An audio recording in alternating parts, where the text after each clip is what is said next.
Hey everybody, Dr. Dan here. So what we're going to do in this module is we're going to finish up chapter 6.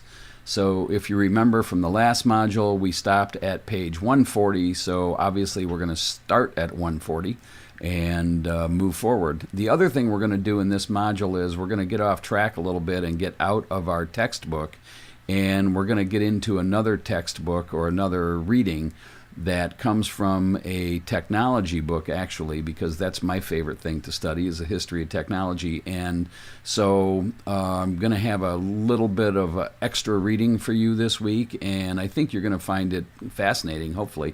It's about technology from Asia coming into Western Europe in the Middle Ages. So it's really kind of different. It's going to be, we're going off path a little bit, but I think it's interesting because, one of the things about the Middle Ages and about this whole medieval period is this idea of Dark Ages, sort of a lack of innovation. And I think by doing this alternative reading, which I'll do a separate video for, we can see that there was a lot of stuff going on. And also, since this is a Western civilization class, we never talk about Asia because that's the East, obviously. But there's a lot of stuff coming from the East into the West at that time. And I know we don't think of this time as a period of global trade by any stretch of the imagination, but I think you'll find the reading on technology interesting. So we'll do that, and I'll set that up in another video.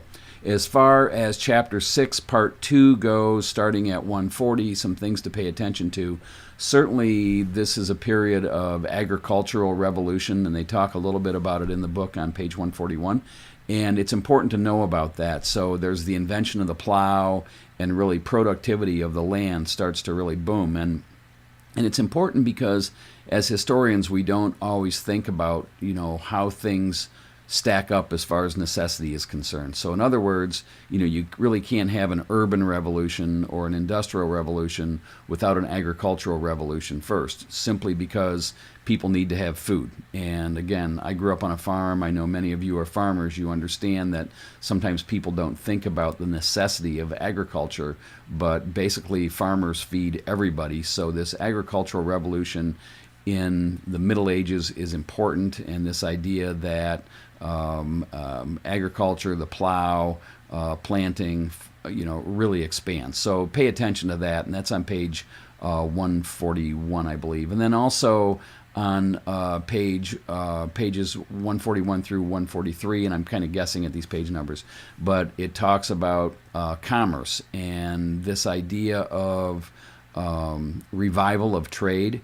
And that's important because almost all Western societies today are built on foundations of capitalism, which is a free market economic system, as you know. And if you're going to study Western Civ, we tend to concentrate on religion, but we also need to think about capitalism. I think maybe it's equally as important in today's society.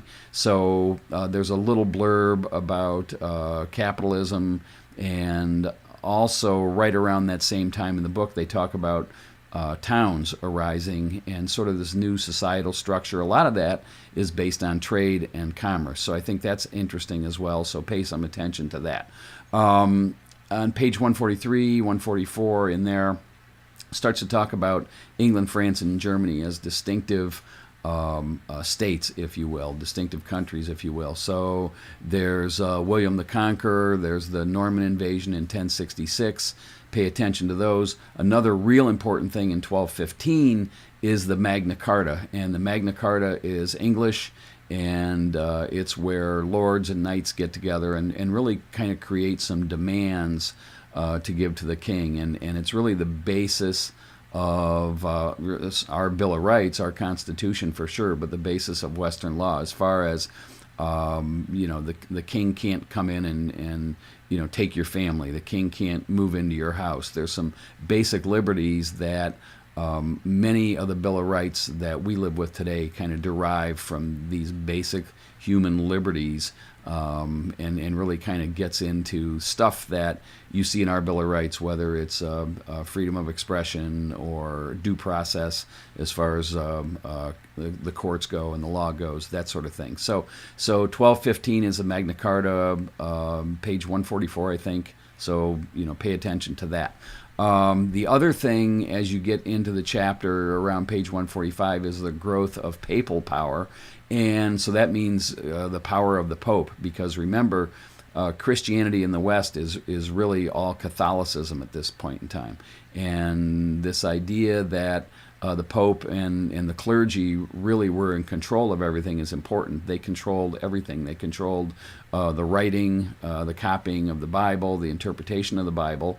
And really, in that sense, since religion was so important during that time, really kind of had a tight grip on all knowledge and all worship. And there wasn't really any freedom of religion. And the book says at some point that freedom of religion is a modern concept.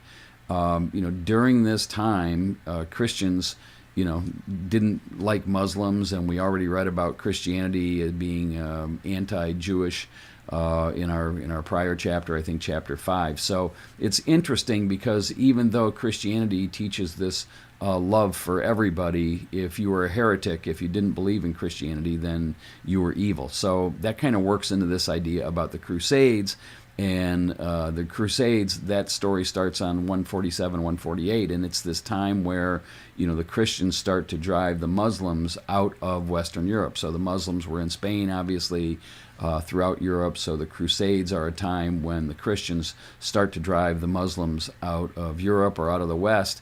And, I wonder if that's kind of still going on today. We have these great religious battles, these battles in the Middle East, and also this modern notion of anti-immigration, which a lot of that in our country is manifested as anti-Muslim. So think about this stuff, because I think it's where Western civilization and history in general gets really interesting. We can see the remnants of that stuff in our society today. So it's a great chapter, the end of chapter 6, and I'll come back in a little bit and talk about technology and our other reading. That's it. Thanks a lot. Take care. Bye-bye.